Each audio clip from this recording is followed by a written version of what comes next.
Welcome everybody joining us today. My name is Olga, working at the Ukraine Media Center at Ukraine Forum. This morning has not been very good. We were shelled by the Russian aggressor, and due to the efforts of our defenders and thanks to them, we are able to hold today's event. It is a pleasure to talk to the panelists this morning. We'll be talking about Crimea and about the war crimes and the breaches of international human rights in 2023.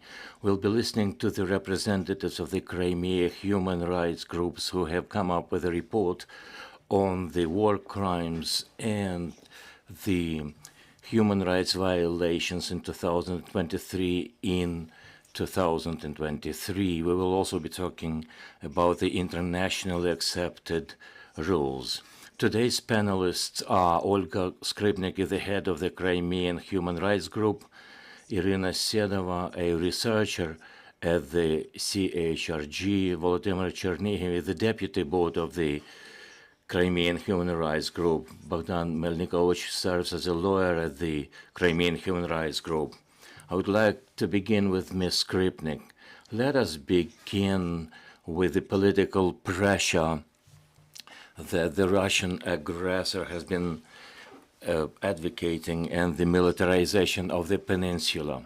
Welcome, everybody. Of course, we are thankful to the defenders of Ukraine. This morning, the air defense has been very successful because we feel we are defended. We feel that you are securing our skies. And we thank the Ukraine Media Center, the people who have been paying so much attention to the Crimean issue. Unfortunately, Crimea has become one of the major air bases where the flights are taking off to attack Ukraine. Beginning with 2014, we have been documenting crimes against humanity, human rights violations committed since 2014, beginning with the abduction of people and politically motivated cases. Unfortunately, over this time, the Russian Federation has only increased and cemented this system of oppression. Beginning with the full-scale invasion, Crimea has become a center for detainment of people abducted from the occupied territories. That's why our focus has been widened, including the Kherson and Zaporizhia regions. Many civilians abducted from Ukraine have been transferred to Crimean Peninsula. Our monitoring says that the number of such people increases. In 2024, Russia officially used only 2 temporary containment facilities in Crimea for political prisoners. They opened another pre-trial detention center and another, including number 8. We have identified the head of those illegal centers.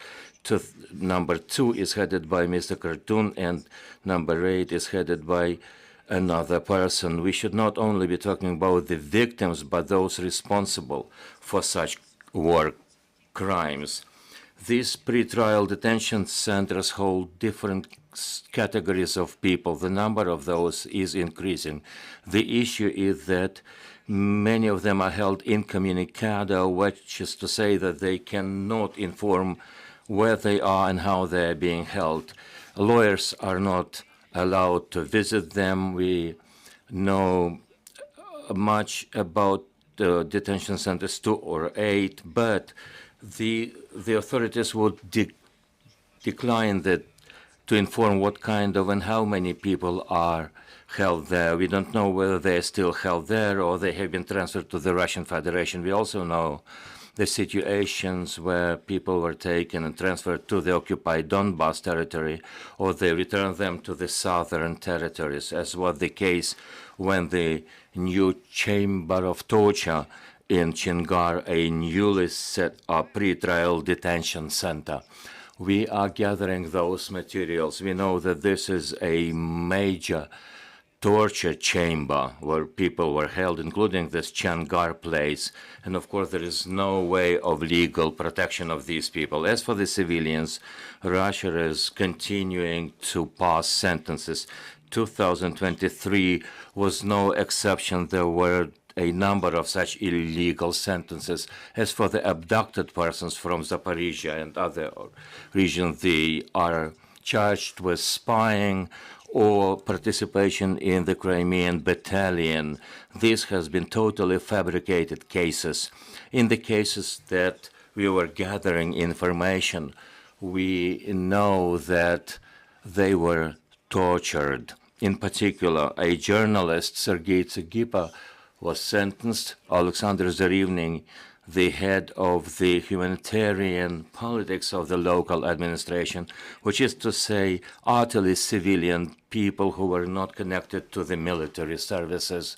At the end of 2023, we passed information to the United Nations bodies about 53 persons who were abducted and transferred to Crimea, but it should be noted that this is only part of the information. We know for sure about 53 persons. In fact, there are more of them. Russia, more often than not, after some period, has been transferring them to the Russian Federation. Persecution is taking place in targeting the Crimean population. The Ukrainians, the Crimean Tatars are facing persecution. According to our data, at least 193 persons are people who have been detained on political motivated cases. They're held either in Crimea or in the territory of the Russian Federation.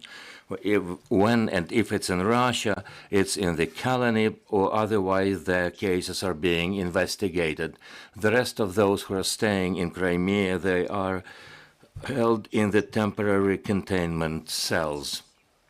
As for the specifics of these persecutions, one of the most, conditionally saying, we call it a case against Crimean Muslims or a case against Crimean Tatars, where they are accused of being participants of Hizbut Tahrir, where the authorities cannot prove their allegations. As you see on the screen, at least 99 people, almost all of them are Crimean Tatars, are being behind the bars, and over 2023, at least 17 sentences have been passed. The sentences range from 4 to 20 years of imprisonment. As far as we know, 20 years of imprisonment is the highest sentence, and they all have to do with Crimean Tatars. Mr. Asmara is one who was sentenced to 20 years behind the bars. All these sentences mean that these people will be held at the maximum security regime penal colonies in the anti-sanitarian conditions, in the terribly cold weather.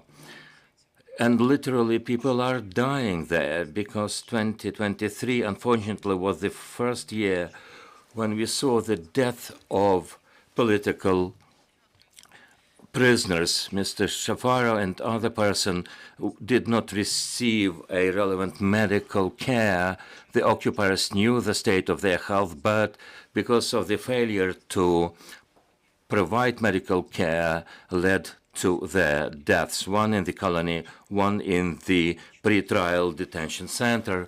Other people like Ahmed Suleimanov, who needs to be his heart needs to be operated, and he is not medically cared for. He cannot be held in prison, and they know that, but they continue that crime that can lead not only to the detriment to his health, but to the death of the Ukrainian citizens.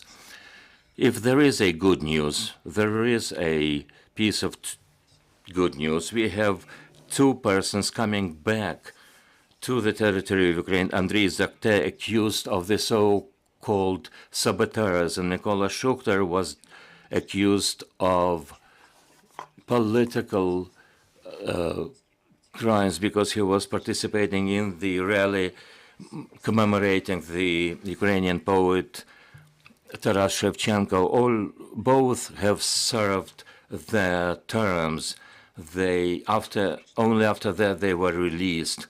They were held for some time at the Center for Foreign Citizens, which is to say they served another term, and after that they were released. Another persecuted group of people are the so-called Ukrainian spies and the saboteurs. The sentences are different. We have put them together into the group where there are 25 people who lived in the Crimean Peninsula. At least 10 of them were abducted from the southern territories of Ukraine.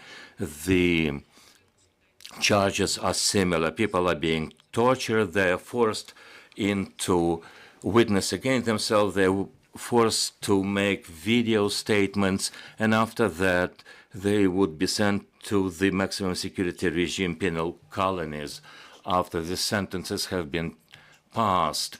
Another group are those who are charged with the participation in the Crimean battalion.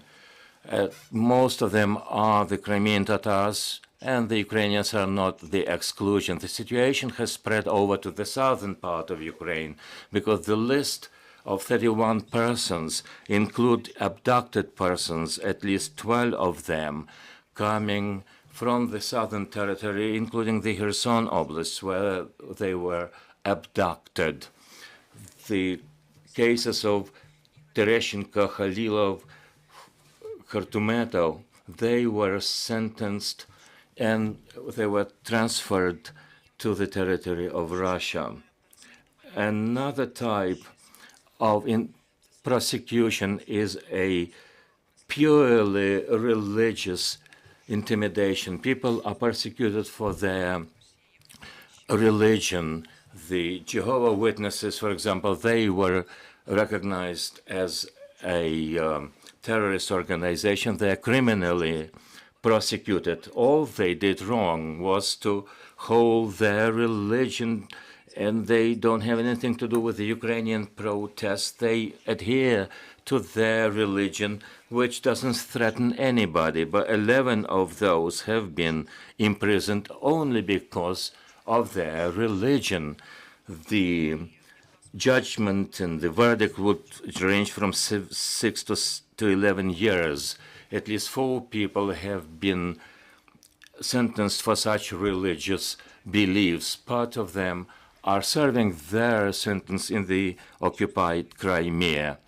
This is what has to do with the main groups. Journalists are also persecuted. Ms. Siedova will be talking about that in particular, but let me underscore here that none of the Crimean political prisoners were released. We believe that we should set up a powerful coalition of states around one of the points of Zelensky peace platform, which is to say that Ukrainian civilians must be returned to Ukraine. Literally, these people are dying in the places of non-freedom, especially people who have been abducted since 2024. They have no possibility to inform about their stay or their condition. Ms. Siedova, could we talk about the persecution of journalists, people who are serving pro bono as journalists, and those who are courageous enough to speak against the Russian occupation in the occupied Crimea? The freedom of expression is being persecuted in Crimea. These persecutions are harsher and harsher. We know about 16 Crimean journalists and activists who are now behind the bars. The sentences against them have been totally made up. The authorities wanted them to acknowledge the crime that they did not commit, One of those is Ms. Dominovich. She was captured, and due to the psychological pressure and torture, she was forced to sign on the dotted line on the blank sheet of paper. She was held in terrific circumstances and conditions. She lost the ability to hear, and she has been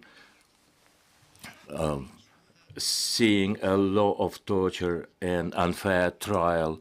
Ms. Yesipenko, Gilalov have both been tortured.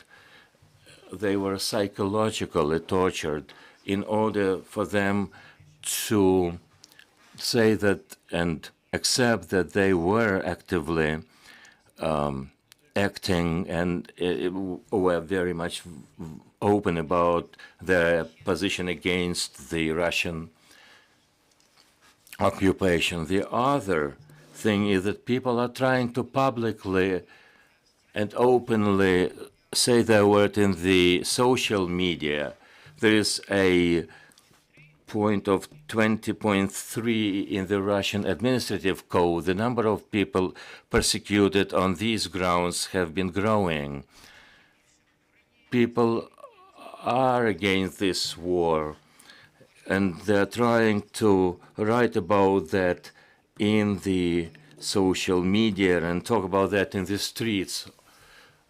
We've seen 357 cases of administrative code, different fines from 10 to 50,000 rubles, just for the case that people wrote something on the social media. These cases are absurd. We have recorded that they have been charged with discrediting the Russian army, and it'll be enough to post a Ukrainian flag to be charged with that. And hashtag no to war will lead to an enormous fine. When people in the street talk with their acquaintances or friends, something to the effect that Russia has begun this war is unjust, we are for peace. And if people are reported about those facts, then the cases are being opened and people are fined. A girl who posted on the Instagram the avatar with the heart and the Ukrainian flag was fined for discrediting the Russian army. Whereas Glory to Ukraine, Glory to Heroes, this song, the Red Viburnum, is considered to be something against the Russian law. You can't mention that in the train, for example. A man, for example, on the train said that we don't need this war. He was fined for 40,000 rubles. That is to say, this is an absurd situation. But there are special forces who are reporting on the Crimeans. Mr. Salivov had set up his own Telegram channel, and it has a number of followers. They are regularly monitoring social media to know what people are trying to write on the social media. If there is something they don't like, they repost this on the channel, the Crimean Smerch, which is a kind of reporting on the people. They tell officials that they are civil activists, but we think that this is an arm of the FSB that has been masquerading as a social media group, and they make people to come up with the public statements that they are sorry for what they had written. For example, Glory to Ukraine. For those who would not say that they are sorry, don't want to come up with a public excuse, another person was intimidated, and he was visited by the FSB officers and demanded that he should make a public record. He said he wouldn't excuse and offer any apology. At the end of the day, he has been put behind the bars. On other channel, they write that this information has been taken from this Telegram channel, Smersky Smerch. These are appalling cases. and there is a parallel persecution for specific actions. For example, two persons, Mr. Zhitkov and Savchenko, they put up an anti-war graffiti. One of those was taken under the house arrest. But people are trying to voice their position. They're putting up some pictures. They're trying to put their voices on the social media. They're waiting for Ukrainian authorities to deoccupy the territory. These are brave people of Crimea, in spite of the fact that they have been sentenced by the authorities. They are still, in spite of all those punishments, they are trying to put up some resistance to the occupying force. Mr. Melnykovych, can I come to you and we'll talk about the legislation regarding the Crimean thing? During the second year of the full-scale aggression, the legislation has been targeting these issues. Of course, a number of institutions have been set up over the last decade. Last year, we saw a dramatic change of situation because we saw a lot of refugees, both internally and externally displaced persons. There have been a number of amendments to the Ukrainian legislation. The government has passed a number of decrees on simplifying the procedures for people to receive different kinds of aids. For example, families with children are now served through the DIA platform. You can apply to receive aid, for example, on the matters of adoption of children or those children that have been adopted or single parents. For the period of the martial law, even abroad, you can be helped in terms of finances once you have given birth to a child. You can also apply for the resumption of receiving your pension while you are staying abroad. Another important change is that in December, the president signed a law that has been submitted to the parliament on the recognition of the educational documents of the people who were educated in the temporarily occupied territories. That law recognizes the documents and diplomas received in the territories that are now under the occupation by the Russian Federation. It has to do with the professional, vocational, higher education, and secondary education. If a schoolboy lived in the temporarily occupied territories while he or she has left that place, they can resume their education or receive specific and relevant documents. As for the vocational schooling and higher education, a citizen can confirm their level of knowledge, or they might go through a shortened period of education, or their qualification can be documented with a special certificate. These documents have come into effect since March last year, and more detailed mechanism has been developed. Apart from that, the Cabinet of Ministers this year has passed a decree on the implementation of the project to work in the bodies of the Ukrainian authorities in the occupied territories. Decree number 524, excuse me. It establishes a reserve of the public servants who will be working in the deoccupied territories of Ukraine. The priority categories of persons that will be eligible for such posts will be veterans of war, internally displaced persons, and a special significance is given to the internally displaced persons who come from those territories. They can serve as public servants in the future. That is to say, the government is doing a lot to make sure that the deoccupied territories grow with the effort by those people who have left those territories, for people who come from there, whose motherland, a smaller motherland it is. The Interior Ministry has set up a register of missing persons under specific circumstances. It has seen a lot of delays for a number of years until a law had been passed providing a ground for such a register. The register was called to collect all the data and information on the missing persons under specific circumstances. It means mainly hostilities. It has not been effective until this year. The Cabinet of Ministers has also passed a decree number 339 on the access to the single register of deported children or children that have been forcefully transferred to the Russian Federation. This register will gather information on the persons, including children who have been deported to the Russian Federation.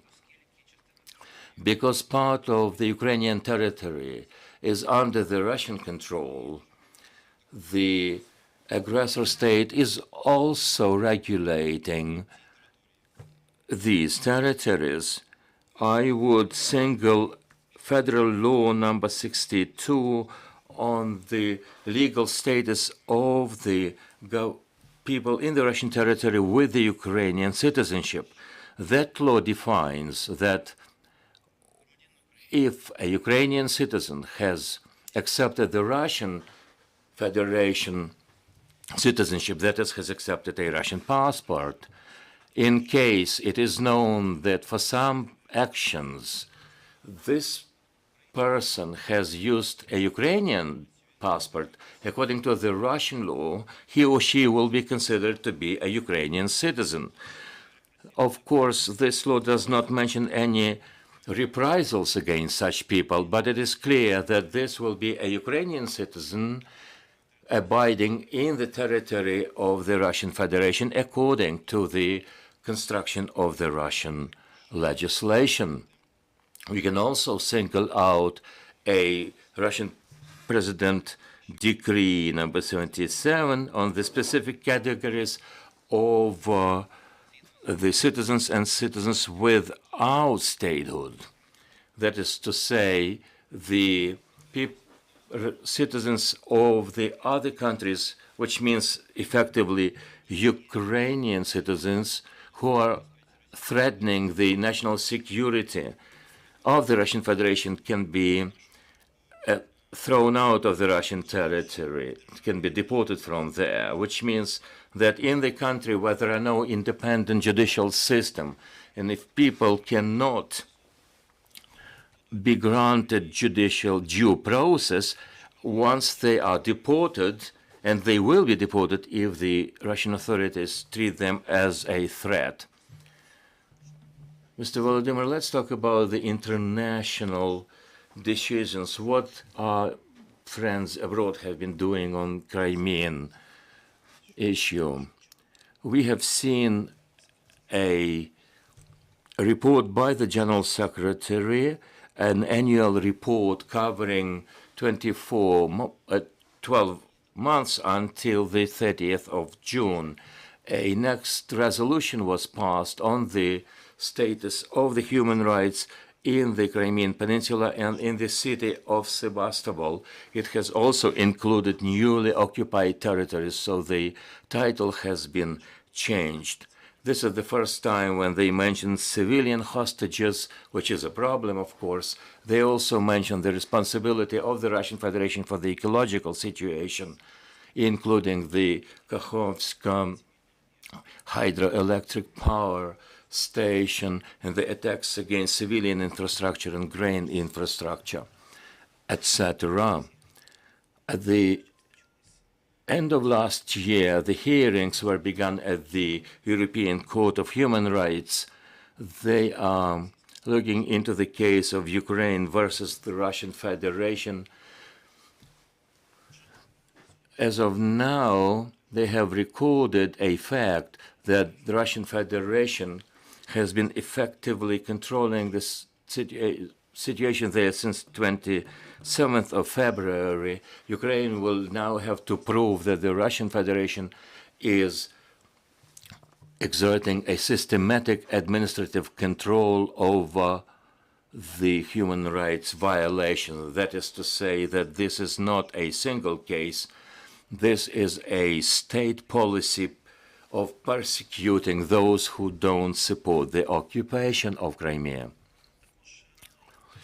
The European Union Council has put another array of sanctions, including another people that are pertaining to the human rights violations, the officers of the FSB, prosecutors and judges.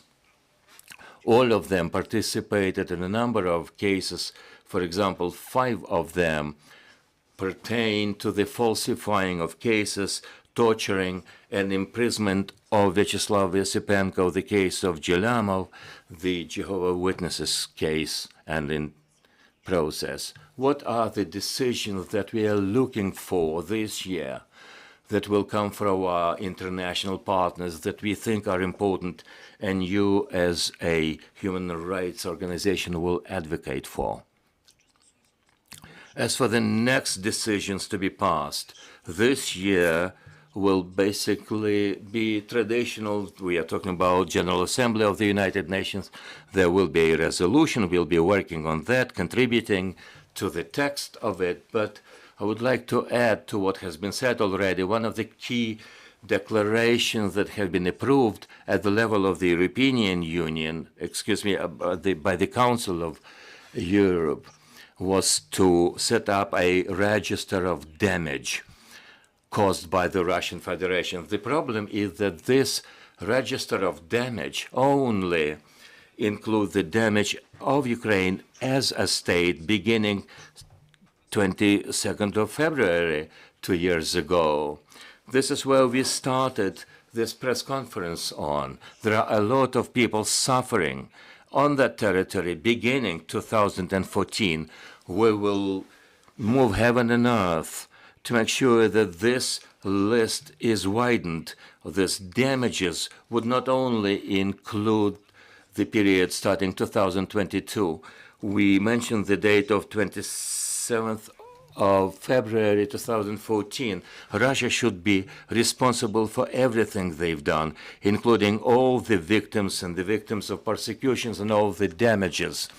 We'll be working on new sanctions. We have identified 98 persons who've been directly persecuting journalists. This is not all. It is important for us to cooperate with the Crimean platform. This is a major and perhaps the only coalition of international character when we are talking about the deoccupation of Crimea. In 2023, in spite of the aggression, all the levels of the Crimean platform, the experts and parliamentary group, all of them have been working on different decisions, and a number of decisions have been approved. It's important for the coming year. Unfortunately, this will mark a 10th anniversary of the occupation of Crimea. This will serve us as a point of special attention to make sure that the international community works on this, including the level of the UN human rights level. I think partners and ourselves have defined it as a primarily importance to work on the bilateral basis. What we have seen is the election in some countries, so some countries will be holding election. This is not to say that the results will be something that we'll be happy with. That's why we have to bolster our work in specific countries, not only at the United Nations or the European Union. We should be working with the parliaments and governments of particular countries. This year will be a year of political struggle, diplomatic struggle for Ukraine's cause, Crimea included. That's what my take on this is.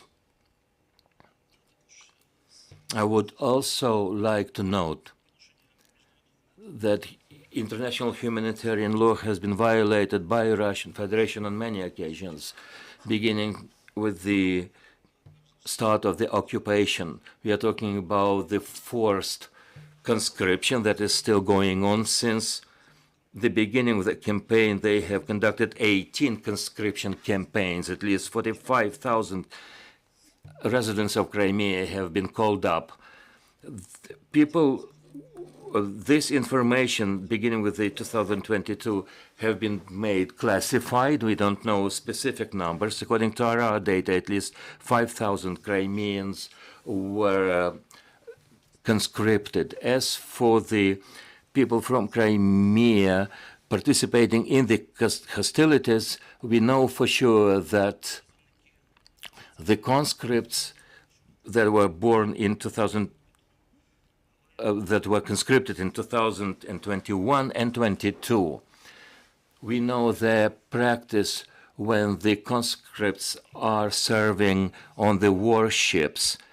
This is a high probability of the fact that since Ukrainian army has destroyed a number of warships, the crews might have included the conscripts, and although these people did not participate in the hostilities, from the Russian perspective, there may be some casualties on those warships as well. The so-called partial mobilization is taking place in Crimea too. We don't know specific numbers. Number of conscripts has been classified, but at least what we know is that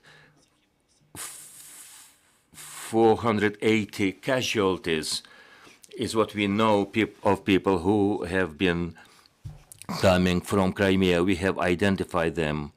They were born in Crimea or were the Ukrainian citizens who lived in the Crimean Peninsula.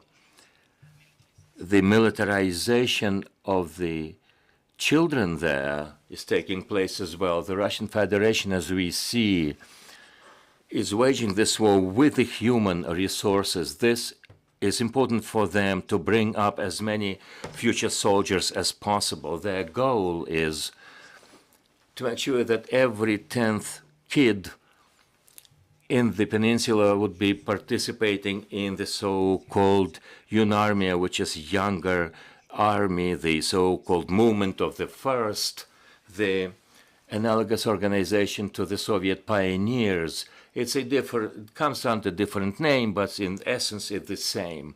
If you don't want to talk about open militarization, you can be part of this younger arm of the educational patriotic effort.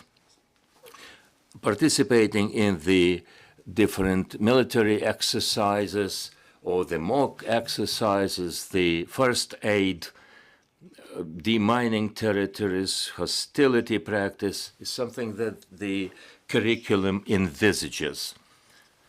We should also note that Russian Federation is continuing to use the territory of Crimea not as a logistical center or military base, but as a direct attacks against the Ukrainian cities and civilian infrastructure. The missiles are launched from that territory, targeting land targets, and also the Iranian-made UAVs also are launched from there. We know for sure that in the territory of Crimea there were Iranian specialists teaching the Russians how to attack civilian population. Dear colleagues, if we have questions from the floor is yours. Welcome, Olga Materenko at Ukrinform. My question is this. If there is information available, what number of political prisoners and people coming abducted from the southern Ukrainian territories, which share of them needs an immediate medical care, and how Ukrainian government can help them, and how can we, the generally the media, come to their help? Of course, this is an important. I will tell you the following. Our colleagues at the Human Rights Center, ZMINA, they have been investigating the case. They know of about at least 21 persons from political prisoners in need of medical help. A lot of them are Crimean Tatars, including Mr. Tarova. For example, Ahmed that I mentioned, you see, they cannot receive medicines that their relatives are trying to get to them. Apart from the fact that this is a maximum security regime penal system, a lot of political prisoners are sent to these so-called containment cells. They are released from there, and the next day they are sent back to those cells. And while you are in the containment cell, you cannot receive parcels from your relatives. The medical help that should be there is not served. Medicines cannot be passed to them. Their lawyers are trying to make sure that they receive them, but as a rule, these efforts are denied or refused by the authority there. What can we do about this? These people should be released because literally they cannot, it's possible that they will not make it to the end of their sentences. Mass media must be paying a lot of attention to that. Information must be collected about them. Even if we name their names, this will be part of the help. Iryna Danilovich, for example, we mounted a powerful media campaign. She was not released, but at least she has been helped in a way. What else can we do? We can write letters, especially coming from journalists, diplomats, and political activists addressing the heads of these colonies. At our site, we update the information where you can see the list of people imprisoned and those who are responsible for this imprisonment. How can you write letters to these colonies? It's important to do this, but in the first place, we should develop a mechanism that would ensure their release.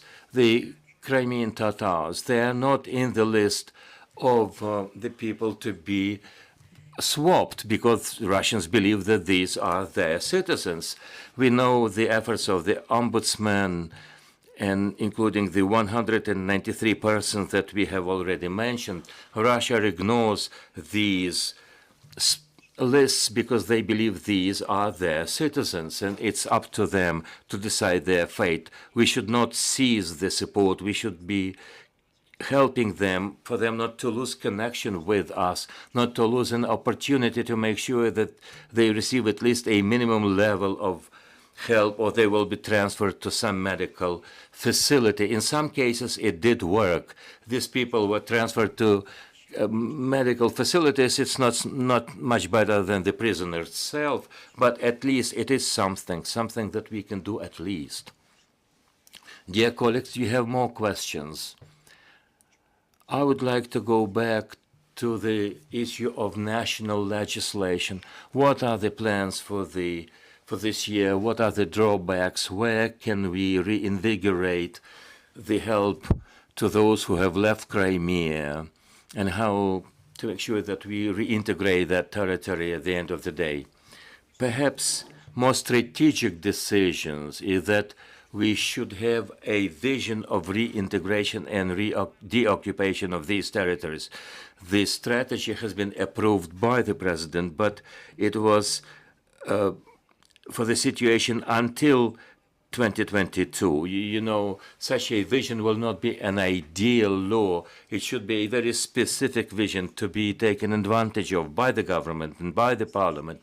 What we are seeing today is that people are adhering to different approaches. The most bright example is the collaboration issue. This will be a test for the deoccupied territory, because Crimea has been occupied for the longest period of time, and people were forced to accept Russian passports.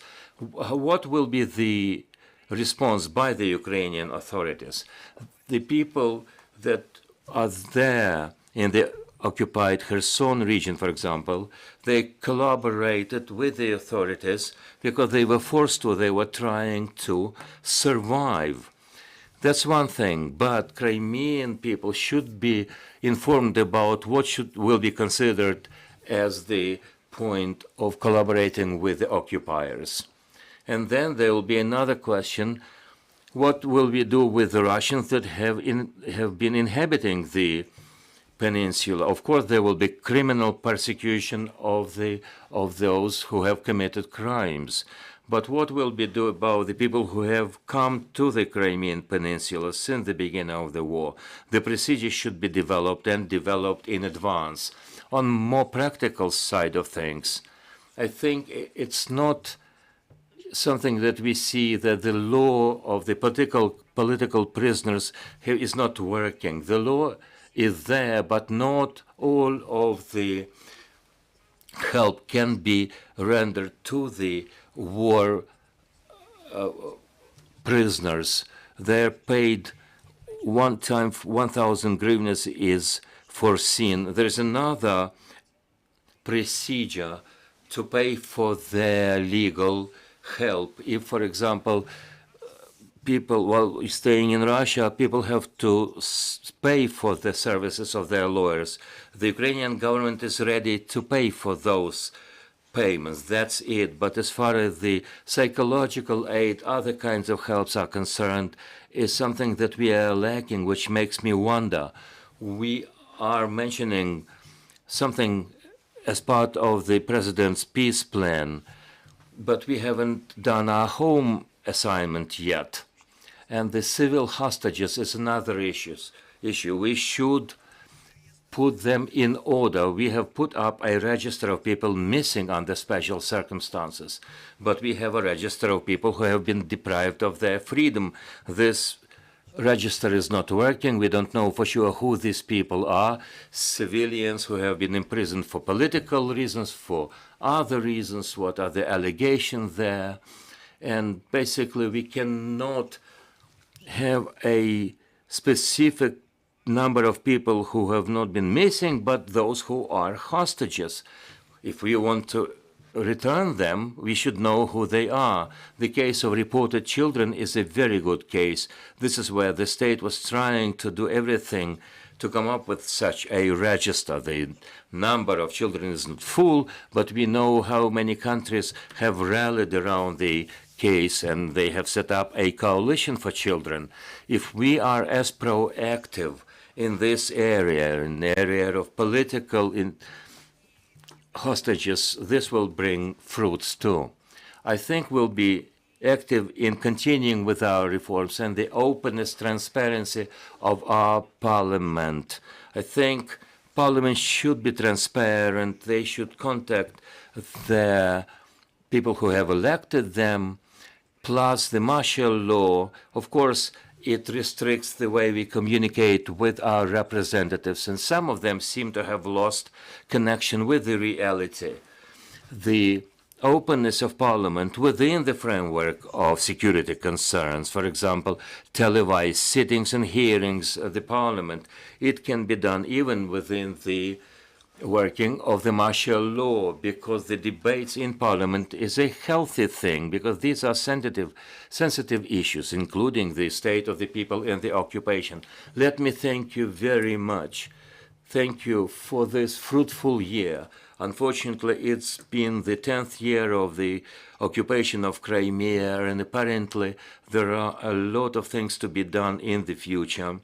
Hopefully, we will see the release and the occupation and liberation of our territories. I would like to thank our friends who have taken interest in this topic. We thank all the forces of defense. We are working towards the ultimate victory. Glory to Ukraine.